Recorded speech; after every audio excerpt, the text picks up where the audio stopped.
For this firewood box project, I'll be repurposing some old 1x8s I have. So they got nail holes all over them and they're stained. These are actually treated, light green treated, but they all faded too. So they'll take a bunch of sanding to get them prepared. I'm making this firewood box out of treated boards that were on the roof of the old porch that I took off the house before I built the addition. And I sanded them down like I did those other boards to raise the grain. I wetted the boards down, sanded them down to raise the grain, but I want a little bit of color in here, so I made some coffee and I'm staining these boards with coffee. So these will be kind of rustic, repurposed looking boards again. They got a lot of nail holes in them, and I'll highlight them later. This old soldering iron works really good to give it some stress marks. These are nail holes. This is a used board, and I burned these holes out a little bit.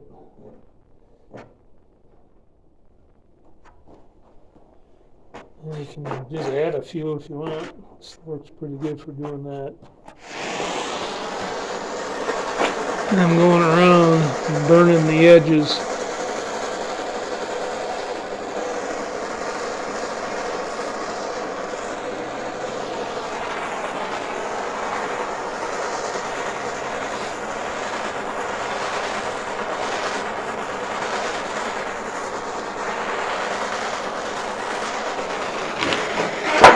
Hit these holes a little bit more.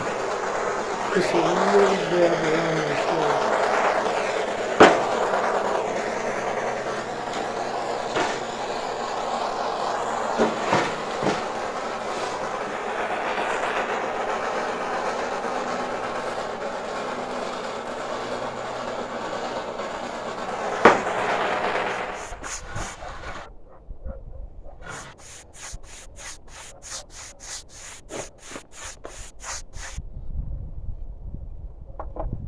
And this polyurethane really brings out the color and textures.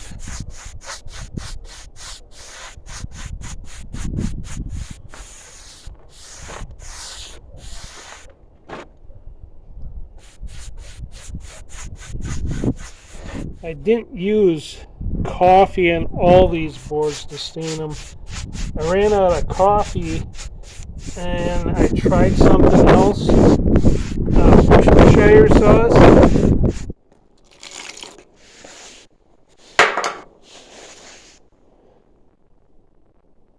Mixing up my stain.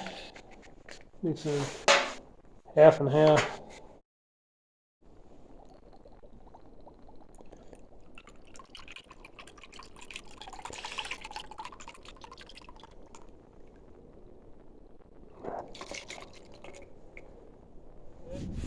It turned out to be pretty much the same color as coffee when I stained the wood. And that was actually easier to use. I didn't have to bother making coffee. So that's another option. I suppose soy sauce would work too.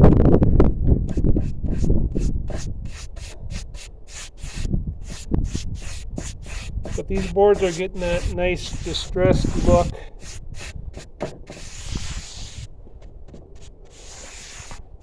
The burnt edges and the burnt out nail holes add a lot to the character. Now I'll have to sand these and give them another coat too. Just using scrap pieces, I'm making a bottom frame first.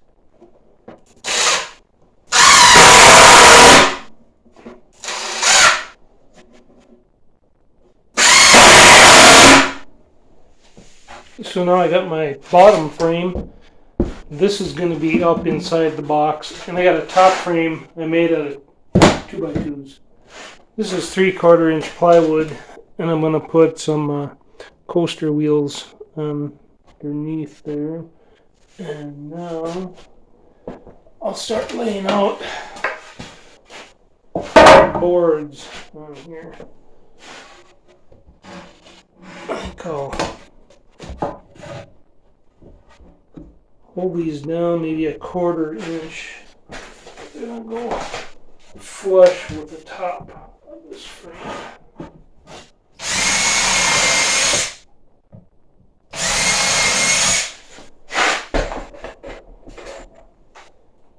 I'm just going to go with 2 screws per board.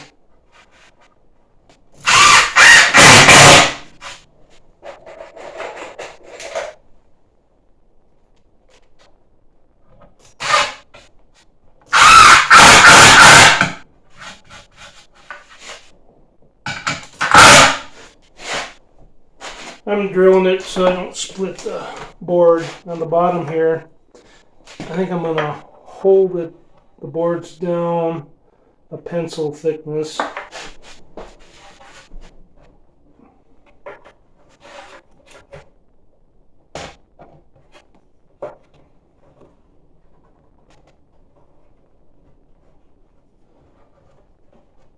And these are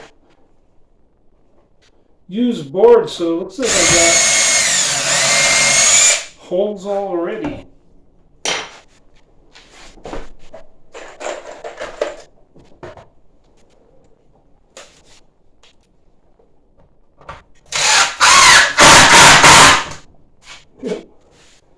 And I'll continue on across here. So I crisscrossed squared it, and now I'm going to put a center support in here too, because the boards will probably work a little bit each way. But if I put this piece in here, it'll hold them even all the way across the back. Now I got this flipped over. I'll start putting boards up on the side here.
In our fireplace, we burn a maximum log length of 16 inches, and that's what this wood box is made for. So I'll give a few dimensions.